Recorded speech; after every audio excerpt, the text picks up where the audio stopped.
Hello everyone. In this video, I'm gonna tell you how you can implement a file upload functionality in your Angular app.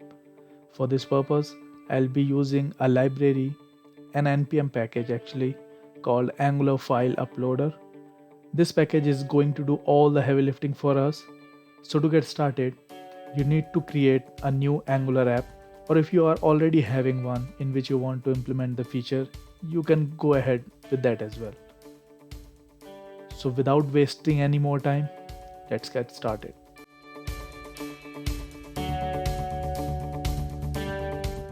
So I have already created my new Angular app. You can do it too by using the command ng-new and name of your app. In my case, it's my app. This will give you all the files that you are seeing here on the right side. This will be your Angular app. I have cleaned up some of the default code that you get with the new Angular app. So as you can see, in my app.html, I have cleaned up that as well, and here. So to get the Angular file uploader package, I'll be going to my browser and searching for Angular file uploader. Here's the package. Make sure you get the spelling right. It's uploader. To install it, you need to run this command in your terminal. I'll just copy it from here and go to my app, and I'll paste it here. Enter. This will install the package for you. It will take some time. Now my package has been installed. You can verify it by going to your package.json. Here it is. I'm using the latest 7.0.1 version. It's the latest version available at the time of recording of this video. And I'm using Angular version 10. Although it works with all the Angular versions from 2 till 10. Now let's see what are the other things I have to do to get ahead with this. I'll go to my browser on Angular file uploader page. It is having one dependency, that's bootstrap dependency. You just copy it from here and you have to paste it in your src index.html. Here I'm pasting it, save. After this, let's see what else we have to do to go ahead. So now we have to import this module in our app.module.ts or whichever module where you want to use the package. So let me just quickly copy it and paste it in my app.module.ts here. And we have to also include it in our imports. So here I'm importing it. It's done. Save the file. Now to get started with the minimal configuration, I need to copy and paste this in my app.component.html. Done that. You are seeing that there's an error here. That's because we haven't created this variable yet. And here's the configuration, AFU configuration, that's Angular file uploader configuration. This we have to paste it in our app.component.ts. I've done that. Save it. Now you can see the error is also gone. So the things needed for the minimal configuration is done. So now I'll be starting the app. npm start. This will take quite some time. So now it's compiled and I need to add a valid URL where my files will get uploaded. I'll just choose this sample URL. This is the URL I'm gonna be using. Save it. It's recompiled. Now I'll be opening it where it is hosted. That's localhost 4200. We can see our app is running. I'll be selecting a file. Let's say this one. This is the file name. This is the size of the file. These are some constraint which is given by you by default. And this is the size limit which is also default. You can customize it later. So now our file is selected. Just click on upload button. You can see a progress bar appeared here. It was quick because the file is very small and it is successfully uploaded.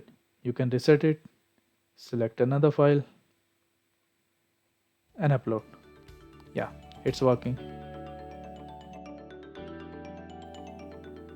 Till now, whatever we have used from this library, we have just seen tip of the iceberg. There are many more things that we can do with it. For example, here, this is the example with all the available configurations. In the AFU config object, these many things you can configure yourself, you can customize the way you want it. For example, here, multiple, you can control like how many files you want to upload, whether you want to upload a single file or you want to upload multiple files. In formats allowed, you can specify the formats that you want to be uploaded. In max size, you can also limit the size of the file that you want to upload. Here it is given 1 and the size is in MB. So if it's 1, that's 1 MB. You can also modify the APIs that you want to use, the method that you want to use in the API, headers, params, and response type. There are right now 3 available themes that you can use. Here you can configure the themes. To see the themes, you can go in the demo section. Here you can see all the 3 themes. This is the default theme which you have already seen. Here's one more theme, that's drag and drop. You can directly drag the file here and upload. And an attach pen theme. In this one, you can just click on this, select the file, and it is uploaded. Let's see what else you can do with it. You can hide the progress bar, you can hide the reset button, select button, file name index. Now what's that? Your files are uploaded in form data format and they have a default name as the word file.